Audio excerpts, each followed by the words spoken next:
Tunamshukuru Mungu sana kwa jioni ya leo. Tunakutana katika kipindi chetu cha dawati la uongozi.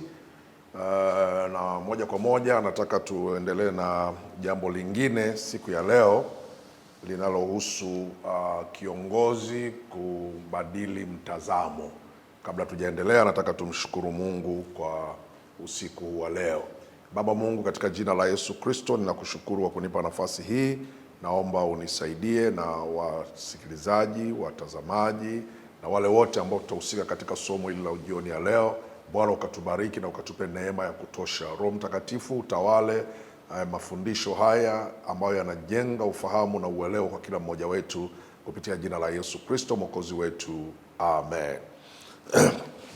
Na nataka tushirikiane leo somo au mjadala fulani unaohusu kiongozi, umuhimu wa kubadili mtazamo. Yaani kiongozi unapaswa kuelewa namna ya kubadili mtazamo. Sasa tunataka tuangalie hilo swala la kiongozi na umuhimu wa kubadili mtazamo. Sasa tunapozungumzia mtazamo, kuna maana nyingi za kutafsiri mtazamo ni nini. Lakini mtazamo ni jinsi gani unavyokuwa unaona mambo, unavyoyatazama mambo kama kiongozi, unayaangalia kwa namna gani. Kuna moja, unaweza ukaangalia mambo kwa nje, lakini kumbe kwa ndani kuna kitu kingine. Kwa hiyo mtazamo unaweza kuwa unabadilika kwa jinsi hiyo, kwa kutazama mambo si tu kwa nje unavyoyaona, lakini unapaswa kuwa na mtazamo kwa ndani. Lakini pia mtazamo pia ni kuzidi vile ambavyo watu wengine wanaona. Kiongozi unapaswa kutazama kwa namna nyingine. Kwa tutaangalia vitu kama 6-7 hivi katika umuhimu wa kiongozi kubadili mtazamo. Jambo la kwanza tutaangalia kuwa kubadili mtazamo kunaongeza ufahamu na busara. Kubadili mtazamo ukufanya uone mambo kwa upana zaidi na kuepuka upendeleo au upofu wa kiakili. Naona, yani kubadilisha mtazamo kuna kufanya wewe kiongozi kuwa na mtazamo wa zaidi. Kuna kufanya wewe uone mambo kwa upana zaidi. Yani huwezi kuona tu mambo katika hali ile ya kawaida, unakuwa na upana zaidi, na hiyo inakusaidia kuepuka upofu wa kiroho au upofu wa kiakili. Mara nyingi sana kiongozi wa kiroho ukikosa kubadilisha mtazamo wako, unaweza ukajikuta kila mara unaingia kwenye mambo ya upofu wa kiroho au upofu wa kiakili, kwa sababu unaona tu mambo kama ulivyokuwa unayaona siku zote. Kwa hiyo muhimu sana kwangu na kwako kumwomba Mungu anisaidie mtazamo wangu usio unabaki mahali pamoja, uwe una upana zaidi, kuepusha hiyo hali ya upofu wa kiroho au kiakili. Angalia wana wa Israeli katika kitabu cha Hesabu, ile sura ya 13, wakati wametumwa na Mungu kupitia Musa waende wakaipeleleze nchi ya Yeriko, alafu walete taarifa. Ukisoma katika kile kitabu cha Hesabu sura ya 13 utaona waliochaguliwa wote walikuwa ni viongozi. Biblia inasema ni vichwa, watu ambao walikuwa vichwa katika taifa la Israeli. Mlango ule wa 13 mstari wa kwanza unasema, kisha Bwana akanena na Musa akamwambia, tuma watu ili waende wakapeleleze nchi ya Kanaani ni wapayo wana wa Israeli. Katika makabila ya baba zao mtatuma mtu mmoja, kila mtu na awe mkuu kati yao. Basi Musa akawatuma kutoka nchi ya Parani kama alivyoagizwa na Bwana, wote waliokuwa watu waliovichwa vya wana wa Israeli. Na majina yao sasa yametajwa. Ukisoma mstari wa 4 mpaka ule mstari wa 15 pale utaona majina yametajwa ya hawa watu. Na hawa watu waliokuwa vichwa, Biblia inasema walienda kule wakapeleleza nchi ya Yeriko kwa muda wa siku 40. Lakini ukiendelea kusoma mistari inayofuata inasema hivi, mstari wa 25 unasema, wakarejea baada ya kuipeleleza nchi mwisho wa siku 40. Wakaenda wakafika kwa Musa na kwa Haruni na kwa mkutano wote wana wa Israeli katika jangwa la Paradi huko Kadesh. Wakawaletea habari wao na mkutano wote, wakawaonyesha matunda ya nchi. Wakawaambia wakisema, tulifika nchi ile uliotutuma, hakika yake ni nchi yenye wingi wa maziwa na asali, na haya ndio matunda yake. Lakini watu wanaokaa katika nchi ile ni hodari, na miji yao ni maboma, nayo ni makubwa sana. Pamoja na hayo tuliona Wahanaki Huko Amaleki anakaa katika nchi ya Negebu, na Mhiti na Myebusi na Mwamori wanakaa katika milima, na Mkanani anakaa karibu na bahari na kando ya ukingo wa Yordani. Kalebu akawatuliza watu mbele za Musa, akasema, na tupande mara tukaitamalaki, maana twaweza kushinda bila shaka. Bali wale watu waliopanda pamoja naye wakasema, hatuwezi kupanda tupigane na watu hawa, kwa maana wana nguvu kuliko sisi. Wakawaletea wana wa Israeli habari mbaya ya nchi ile walioipeleleza, wakasema, ile nchi tuliyopita kati yao ili kuipeleleza ni nchi inaowala watu, na wanaoikaa ni watu wote walio ndani yake ni watu warefu mno. Kisha huko tuliwaona Wanifeli wana wa Anaki, walitoka kwa hawa Wanifeli, tukajiona nafsi zetu kuwa kama mapanzi, nao ndivyo walivyotuona sisi. Ndio maana nikasema hivi, usipobadilisha mtazamo, kubadilisha mtazamo kuna kuongezea ufahamu na busara. Kubadilisha mtazamo hukufanya uone mambo kwa upana zaidi, na kuna kuepusha na upendeleo au upofu wa kiakili na upofu wa kiakili, yani upofu wa kiakili za kiroho. Sasa unaona watu hawa ni viongozi, wamepeleleza nchi wakiwa wameagizwa na Mungu, lakini sasa kwa sababu mtazamo wao hawako kimtazamo kwa Mungu. Unajua wewe kiongozi wa kiroho, unapobadili mtazamo wako, unamuona Mungu kwanza katika maisha yako. Usione ile hali ulionayo wewe, usione nafsi yako, usione uwezo ulionao, usione uzoefu ulionao. Mwanadamu kiongozi kwa wakati wote na saa zote, kuna wakati unasikia duni. Sasa ule uduni ulionao, kama umebadilisha mtazamo wako, utaangalia uduni ulionao, unamwangalia Mungu mkuu uliye naye katika maisha yako. Hawa viongozi wakashindwa, wakafikia mahali ambapo walifanya mambo ya ajabu sana. Kwa sababu maneno wanayoyazungumza, unaona sio viongozi, unaona kabisa mtazamo wao ulikuwa umeshapoteza mwelekeo. Wanasema sisi tuliwaona Wanifeli, tuliwaona watu mahodari, wakati hawa ni watu wa Mungu, ambao ndio wametumwa na Mungu, na watu wenye ujasiri, wenye uwezo wa kusema, lakini wanajishusha, wanajidhalilisha kwa sababu ya mtazamo. Mtazamo wako mara nyingi umekukwamisha sana kufikia malengo yale ambayo Mungu aliyakusudia katika nafasi yako. Mungu hakutazamia kama ungekuwa hapo ulipo. Najua umefanya kwa sehemu, najua nimefanya kwa sehemu, lakini mtazamo wa Mungu kwangu hakufikiri ningefanya hivyo ninavyofanya sasa hivi. Alikuwa anataka ungetoka hatua moja zaidi kuliko hiyo ulionayo. Lakini shida unajua ni nini? Shida hujabadilisha mtazamo. Na unaposhindwa kubadilisha mtazamo wako, huyaoni mambo kwa upana. Unakuwa na upofu wa kiakili. Na upofu wa kiakili ni kukosa kumuona Mungu na ukuu wake.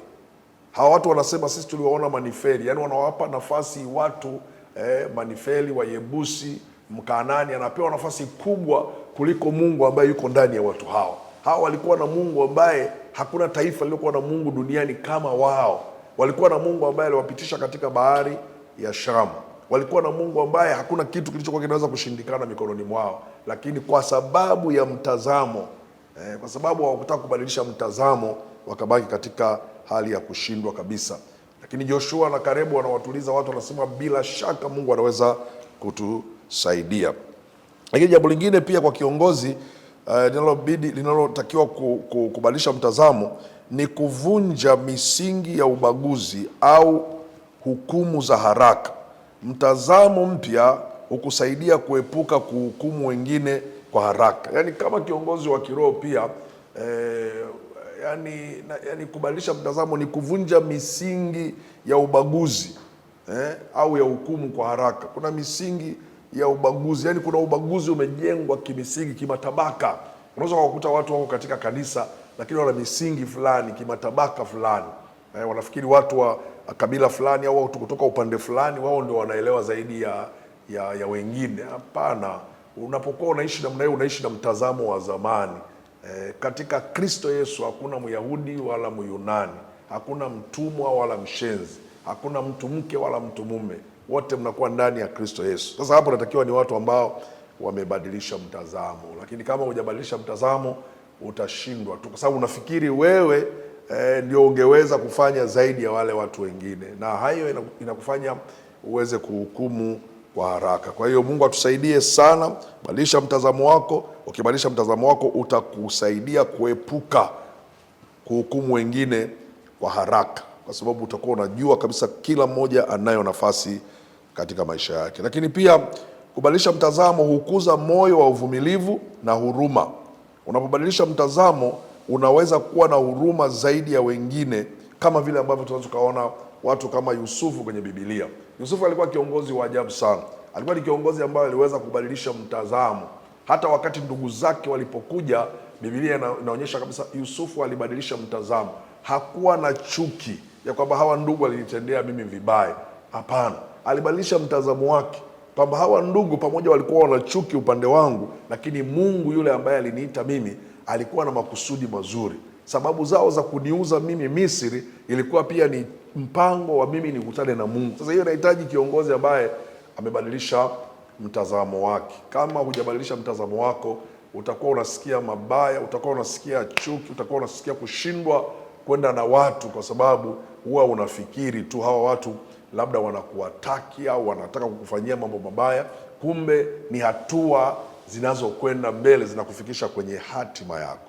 Hiyo inahitaji kiongozi ambaye amebadilisha mtazamo. Msikilize Yusufu katika kitabu cha Mwanzo sura ile ya 45, tukianzia ule mstari wa 6 pale. Unaweza ukamuona mtu ambaye alikuwa kiongozi ambaye amebadilisha mtazamo wake, kuyachukua mambo kwa namna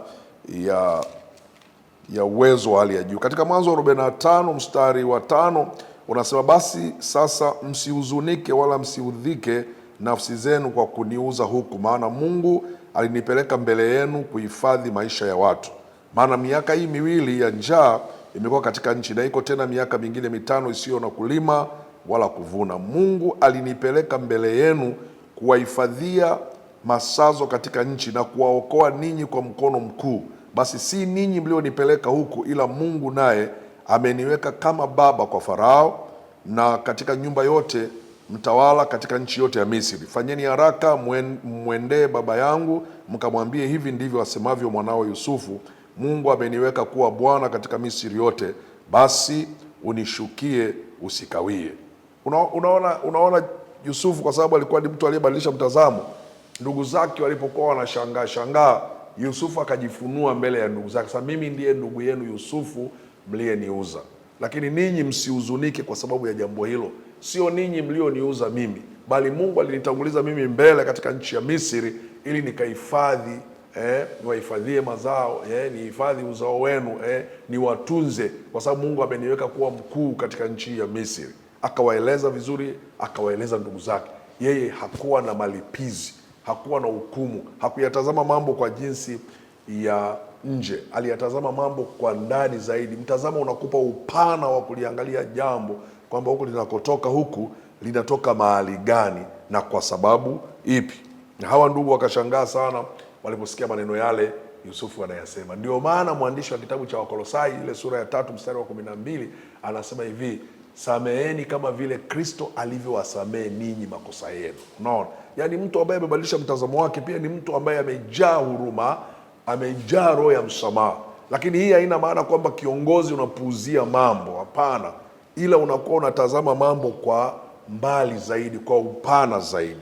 Mtu ambaye hajabadili mtazamo wake hasingeweza kuwa tayari kukubaliana na watu kama hao. Angeona kabisa hawa hawanifai, hawa wameniharibia mambo, hawa hawako sawasawa pamoja na mimi. Kubadili mtazamo ni kuweza kuona fursa mahali ambapo pana changamoto. Wakati wa shida unaona fursa. Kiongozi ambaye amebadilisha mtazamo huwa anaonaga fursa wakati wa changamoto. Yaani unapotokea matatizo fulani, kama umebadilisha mtazamo wako, yaani haikuonyeshi ile changamoto kama tabu kwako. Yaani ile changamoto inakuonyesha fursa. Unaona, inakuonyesha hapa ndio kuna njia ya kufanya nini, ya kupita. Huyu ni kiongozi ambaye amebadili nini? Amebadili mtazamo. Ukiwa hujabadilisha mtazamo, panapokuja changamoto, wewe unawaza tu matatizo. Wewe unaona sasa ndio umeshindwa. Wewe ndio unaona umekwama. Lakini zile unazichukua kama fursa, kwamba hii sasa ni fursa Mungu amenipatia. Unatafuta suluhishi kwenye hii changamoto. Hatukwami, lazima tutafute mahali pa kufanya nini, pa kutoka. Huo ndio uongozi. Yesu Kristo anafundisha juu ya watu katika kitabu vitabu vya Injili vinafundisha juu ya watu 4 ambao walimchukua mtu aliyepooza. Mimi nawahesabu hawa kama viongozi. Walimchukua mtu aliyepooza wampeleke mahali ambapo Yesu alikuwepo anafundisha. Walipofika pale, Biblia inasema wakakuta watu wamejaa, umati mkubwa wa watu. Hawa watu hawakusema kwamba sasa tumekuta umati umekuwa mkubwa, sisi turudi. Wakaona hii ni changamoto, tutafute fursa. Unaona? Maandiko yanasema wakapanda juu ya dari. Unaona? Wakabomoa dari ili wampishe yule mtu na kumteremsha mahali ambapo Yesu yupo. Yaani mtu ambaye ana mtazamo chanya, changamoto zikitokea anaona ndio fursa. Tunatamani sana kuwa na viongozi wa namna hiyo. Unakuwa na kiongozi ambaye yeye hajabadilisha mtazamo wake, hata mnapofikia mahali mnafanya maamuzi ya kuwa na machangizo mbalimbali, yeye huyu kiongozi ambaye hajabadilisha mtazamo wake, yani anaingia mpaka kwenye mifuko ya watu, mifuko ya washirika. Unasikia anasema hawa washirika wangu bwana ni maskini sana, hawa washirika wangu bwana hawana uwezo. Sasa unashangaa kwamba huyu kiongozi ameingia kwenye mifuko ya watu. Ni yule kiongozi ambaye hajabadilisha nini? Hajabadilisha mtazamo wake. Ukibadilisha mtazamo wako, waone watu hawa ni watu wa Mungu, watu hawa wana thamani mbele za Mungu, na wewe hujui jinsi ambavyo Mungu anawapa mapato. Sasa chukua hiyo kama changamoto ambayo ni fursa ya kukufanya wewe uendelee mbele. Tunasomaje kuhusu Daudi? Daudi alipokwenda kukutana na Goliath, maandiko yanatushangaza sana. Goliath alikuwa ni Mfilisti, alikuwa mtu mrefu, karibuni futi 6, karibuni futi 8 au 9. Alikuwa mtu wa kutisha. Alikuwa amepigana vita miaka 40. Hata mfalme Sauli alimsifia. Lakini Daudi alipomtazama Goliati, alipomuona vile alivyo, ile changamoto, Daudi kwa sababu alikuwa amebadilisha mtazamo wake, aliona fursa kwamba huyu Mfilisti huyu asiyetairiwa, asiyekuwa na agano, hawezi akayatukana majeshi ya Mungu aliye hai. Hiyo ndio ilimfanya Daudi apate mpenyo. Bila kubadilisha mtazamo, kiongozi mwenzangu, utabaki unafanya mark time siku zote. Yaani utakuwa unabaki uko pale pale, huwezi kuendelea na safari ya kiroho. Ukisoma katika Mwanzo, katika Samueli wa kwanza sura ya 17 mstari wa 25 na 26, utaona pale Daudi alivyokuwa anauliza, na utaona hatua ambayo alikuwa amechukua.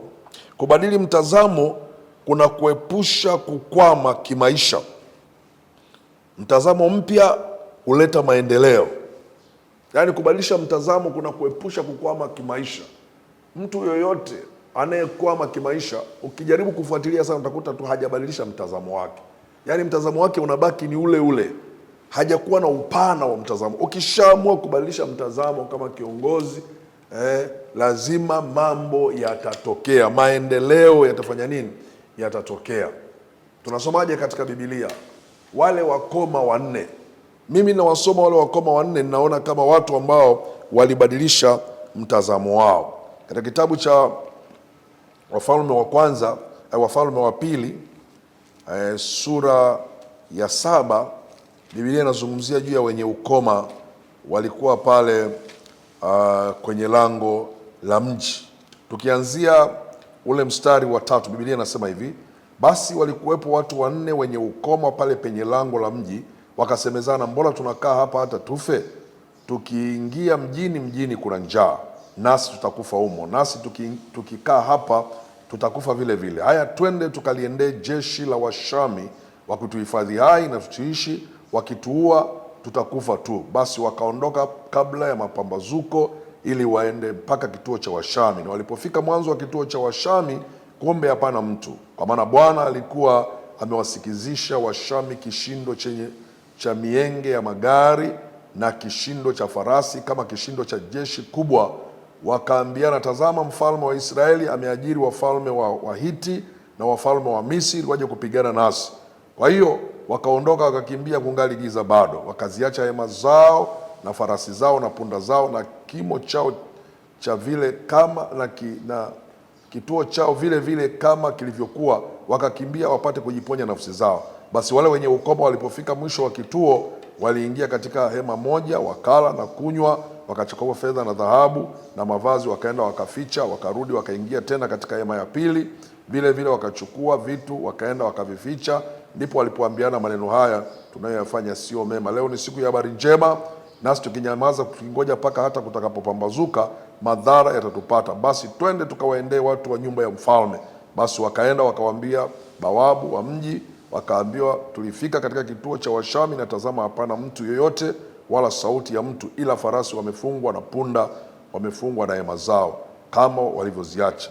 Mabawabu wakaita wakawaambia watu wa nyumba ya mfalme. Hawa ni watu ambao waliamua kubadili mtazamo wao. Nilisema hivi, ukibadili mtazamo, kubadili mtazamo kuna kuepusha kukwama kimaisha. Mtazamo mpya huleta maendeleo. Yaani unapokuwa na mtazamo mpya, kuna masuala yanaanza kutokea. Usiwe na mtazamo ule ule wa miaka yote. Usiwe na mtazamo ule ule wa kila siku. Mtazamo wa zamani unakuonyesha kushindwa, unakuonyesha kukwama. Lakini kama kiongozi, fikia mahali ambapo unakuwa na mtazamo mpya. Nimesema mtazamo mpya unakusababishia wewe kuleta maendeleo. Unaona? Mtazamo mpya unakufanya usibaki kukwama kimaisha. Sio tu kimaisha, katika huduma pia. Usikwame tu pale pale. Una vizuizi ambavyo vimekufunga, wakati saa nyingine Mungu anataka kukufungua, anataka kukupa hatua nyingine ya kwenda mbele. Historia ya wakoma inanipa changamoto kubwa sana, kwa sababu watu hao walifika mahali wakaona tusibaki na mtazamo wa zamani.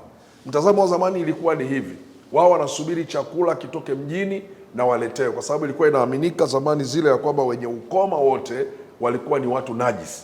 Na wakati huo walipita kipindi cha njaa kali sana. Washami walikuwa wameihusuru Israeli, na Waisraeli wakawa hawawezi kutoka wala kuingia. Maandiko yanatuambia watu waliweza kula mpaka watoto wao. Biblia inatuambia watu waliweza kula mpaka mavi ya njiwa. Biblia inatuambia hata kichwa cha punda kiliuzwa kwa bei kubwa sana. Hasa wenye ukoma hakuna mtu aliwafikiria, lakini watu hawa walifanya mjadala wa kubadilisha mtazamo. Wakasema, sisi jamani, tunafanyaje? Hakuna mtu anayetuletea chakula. Tukikaa hapa tutakufa. Tukiingia mjini kuna njaa. Tufanyeje sasa? Tukae tufie hapa hapa? Wakasema hapana, leo tubadilishe mtazamo. Tunafanyaje? Tutaliendea jeshi la Washami. Wakituweka hai na tuwe hai, wakituua ni afadhali tufe. Kubadili mtazamo kutakusaidia mambo makuu matatu. Moja, inakupa imani ndani ya maisha yako. Mtu akiwa na imani anaweza akafanya mambo ambayo hakuyaona, kwa sababu Biblia inasemaje? Chanzo cha imani, imani ni bayana ya mambo imani ni bayana ya mambo yatarajiwayo, ni mambo yale yasiyofanya nini, yasiyoonekana. Sasa ukiwa na imani inakusaidia kubadilisha mtazamo, kwa sababu imani inakuonyesha vitu vinawezekana wakati havijawezekana. Lakini kubadilisha mtazamo pia kutakufanya wewe uchukue maamuzi, yani uchukue hatua. Mtu yeyote anayebadilisha mtazamo ni yule mtu ambaye anachukua hatua katika vitu vigumu kabisa vya kuanza, katika vitu vigumu kabisa vya kufanya. Unachukua hatua, una riski kama hapa mimi ninakwenda. Sasa unakuwa na imani, alafu unachukua hatua. Unapochukua hatua, sasa jambo la tatu, yale matokeo sasa yatakapoanza kutokea, akili yako pia inapanuka, sasa inakuwa kubwa. Hawa watu walikuwa na imani, akasema hapana, imani peke yake haitutoshi. Wakachukua hatua, akasema tunaiendea jeshi la Washami, wakituweka hai na watuweke hai. Na walipochukua hatua kwenda, huyu Mungu ambaye nakwambia, Mungu wetu hayuko kwenye boksi. Huyu Mungu tunayemwamini hayuko kwenye pembe nne za chumba, hayuko kwenye kuta nne za jengo. Mungu wetu ni mkubwa sana. Vile unavyomchukua, vile ambavyo unamwamini, vile unavyochukua hatua, ndivyo vile ambavyo Mungu anafanya. Biblia inanishangaza sana. Inasema walipoanza kuchukua hatua ya kutembea, Mungu akapeleka kishindo kwenye kambi ya Washami, na Washami wakakimbia, wakaacha punda zao, wakaacha farasi zao, wakaacha kituo chao, wakaacha na vyakula vyao. Wakoma walipofika wakala, wakashiba. Unaona? Nasema mtazamo mpya unakufanya uanze na maendeleo. Mtazamo mpya huleta maendeleo. Haukuachi pale pale, unatoka hatua nyingine mbele. Hawa ndugu wenye ukoma wakaona sasa leo ni siku ya habari njema. Tumekula, tumeshiba, tumeficha, tusingojee mpaka kukacha madhara yakatokea. Wakachukua hatua watu hawa, wakaenda kwa mfalme, wakawapasha habari. Ikawa baraka njema kwa watu wa Israeli. Inawezekana wewe kiongozi, kwa sababu ya kutokuwa na mtazamo mpya, umefanya kanisa liwe hivyo lilivyo. Kwa sababu ya kutokuwa na mtazamo mpya, umewafanya washirika wawe hivyo walivyo. Kwa sababu ya kutokuwa na mtazamo mpya, kuona mambo kwa upana, kuona Mungu unayemtumikia ni mkuu, kumekufanya maendeleo yako ya kiroho yabaki kama hayo. Chukua hatua, kama wakoma. Fanya mjadala wakati mwingine. Jiulize yule Mungu ambaye unamwamini anaweza kusaidia kiasi gani. Utashangaa Mungu atafanya mambo kupitia wewe mpaka wewe mwenyewe utashangaa. Kubadili mtazamo ni kujifunza kupitia makosa na kuanza kwa upya. Yaani kubadili mtazamo ni kujifunza kupitia makosa na kuanza kwa upya. Mara nyingine mtu asiyebadilisha mtazamo huwa anakuwa muoga sana. Hiyo ndio siri ya mtu asiyebadilisha mtazamo. Anakuwa na maelezo, mwaka fulani tuliwahi kufanya jambo fulani halikufanikiwa, mwaka fulani tuliwahi kujaribu jambo fulani halikufanikiwa, mwaka fulani tuliwahi kufanya jambo kama hili lakini hatukufanikiwa. Unajua sisi bwana tuko hivi, sisi bwana tuweze kufanikiwa. Yaani huko ni kuishiwa, yaani ni kubaki na mawazo ya zamani. Kubadili mtazamo ni kujifunza kupitia makosa na kuanza upya. Naona inawezekana kweli wakati fulani ulikuwa umefanya makosa fulani au ulikosea kwa jambo fulani. Sasa hiyo sio kukosea, sio kushindwa kama kiongozi. Kiongozi ambaye anabadilisha mtazamo anakuwa tayari kukubali kwamba yale nilifanya yalikuwa ni makosa, lakini sasa Mungu ninayemtumainia, Mungu ninayemtegemea huwa anaweza kunisaidia kutoka hatua hii kwenda hatua nyingine. Narudia tena, kubadili mtazamo ni kujifunza kutokana na makosa. Huyo mtu amebadilisha mtazamo kwamba ni kweli wakati fulani tulifanya hivi hatukufaulu, lakini hiyo hatuwezi kukwama pale. Watu wanaokwama pale ni watu ambao hawajabadilisha mtazamo. Wakati mwingine mnaweza mkaamua changizo fulani, mnaweza mkaamua kwenda kufanya kazi ya injili mahali fulani.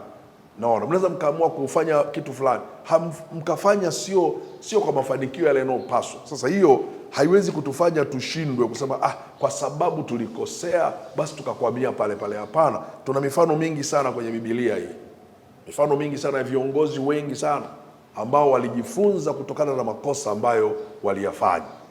Kiongozi kama Daudi. Viongozi ambao hawataki kujifunza kwa makosa ndio wale ambao hawabadili mitazamo yao, wanabaki pale pale. Kiongozi kama Daudi ana maeneo mengi sana tunajifunza kwayo. Ukisoma katika Samueli wa kwanza ile sura ya 6, utaona Daudi aliamua kwenda kulichukua sanduku la agano.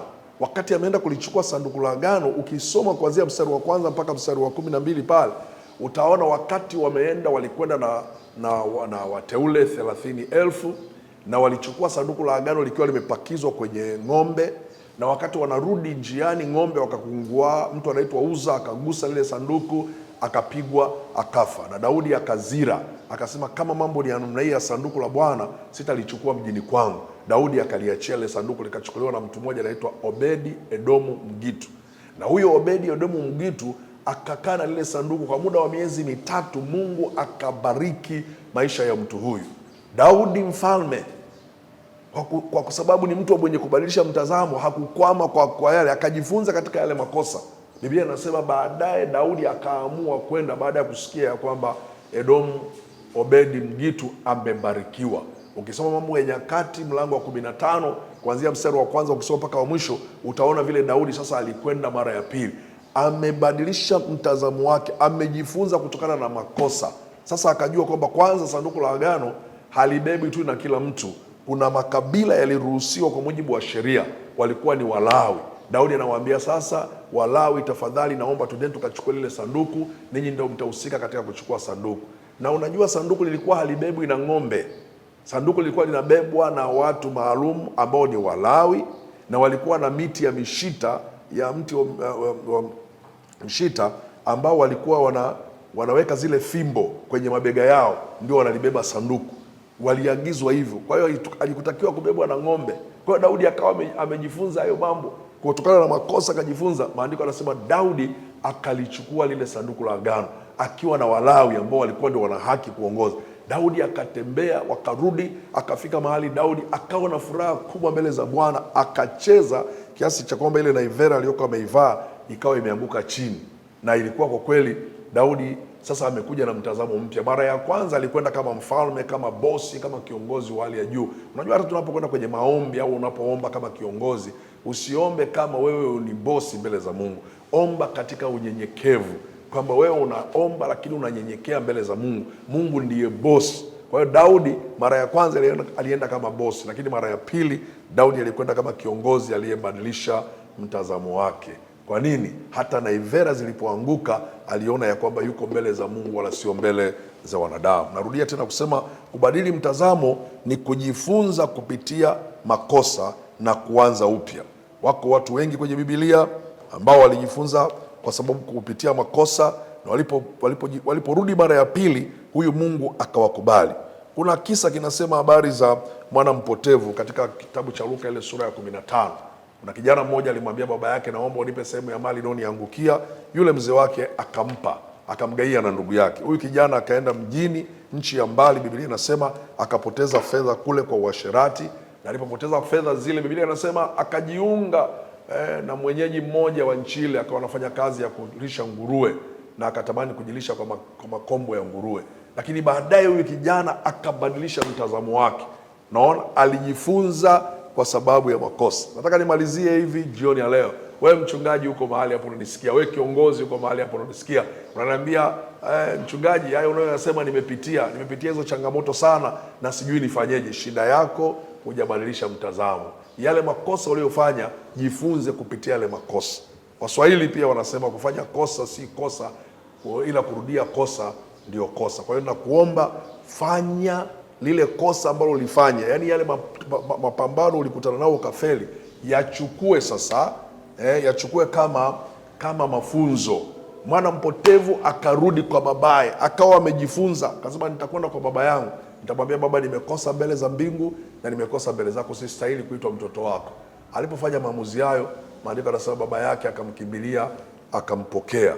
Kijana huyo akapata nafasi kubwa sana pale nyumbani na akawa mmoja wa watoto wenye baraka. Kwa nini? Kwa sababu alikuwa amebadilisha mtazamo wake. Kubadili mtazamo ni kujifunza kupitia makosa. Mara ngapi umekosea kiongozi mwenzangu? Je, ulijifunza kupitia yale makosa? Naomba Mungu akusaidie kupitia yale makosa ujifunze, ili uchukue hatua za mbele katika utumishi wako. Leo nataka niishie hapo, utafakari haya, alafu tu tunasala mbele za Mungu. Mwambie Mungu, naomba unibadilishe mtazamo, niyaone mambo kwa upana. Napokutana na changamoto, nione fursa itakayonisaidia kupita. Yale ambayo nimekosea, basi yawe mafunzo kwangu, niweze kutembea vizuri katika maisha ya utumishi. Bwana atakubariki, bado hujachelewa. Mimi binafsi ninaona ndani yako kuna mambo makubwa sana ya kiroho. Binafsi naona kuna uwezo mkubwa umewekwa ndani yako. Shida ulionayo, hujabadilisha mtazamo wako. Unaona mambo tu kizamani, huoni mambo kiupya, huoni mambo kiungu. Ukiyaona mambo katika uungu wake, Roho Mtakatifu atakuongoza na matokeo yake yatakuwa makubwa sana. Mungu akubariki sana usiku wa leo. Nataka niombe pamoja na wewe. Baba, katika jina la Yesu Kristo, ninamwombea kiongozi huyu ambaye amenisikiliza, ambaye amepita katika changamoto mbalimbali, ambaye hajajua hata namna ya kubadili mtazamo ni namna gani. Naomba ubadilishe fikra zake, kama vile mtumishi wako Paulo alivyowaombea wale watu wa Efeso. Akasema, Mungu wa Baba yetu Yesu Kristo, Bwana wa rehema, awape ninyi roho ya hekima na roho ya ufunuo katika kumjua yeye.